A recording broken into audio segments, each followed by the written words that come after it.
لو نفسك تبني دراع ضخم ومفصل ركز معايا. التراي أكبر من الباي، وهي العضلة اللي فعلا بتدي شكل للدراع.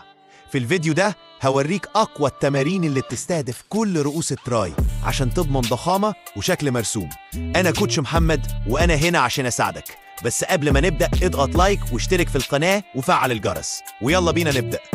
التراي فيها 3 رؤوس: الراس الطويلة لونج هيد، الراس الجانبية لاترال هيد، الراس الوسطى ميديال هيد. عشان تبني شكل ضخم لازم تستهدف ال3. 1. كلوز جريب بنش بريس، 3 مجموعات 10-12 عدة بيفجر الراس الوسطى. 2. اوفر هيد دمبل اكستنشن، 3 مجموعات 12 عدة بيركز على الراس الطويلة. 3. سكال كراشرز، 3 مجموعات 10-12 عدة، أقوى تمرين للرأس الجانبية. 4. كيبل روب بوش داونز، 3 مجموعات 12-15 عدة بيكمل التراي ويظهر تفاصيلها. 5. ديبس باراليل بارز أو بنش، 3 مجموعات حتى الفشل بيشغل كل الرؤوس مع بعض.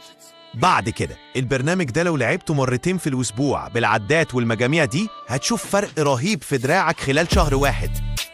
ما تنساش التكنيك أهم من الوزن، وخليك مركز في العصر في آخر الحركة.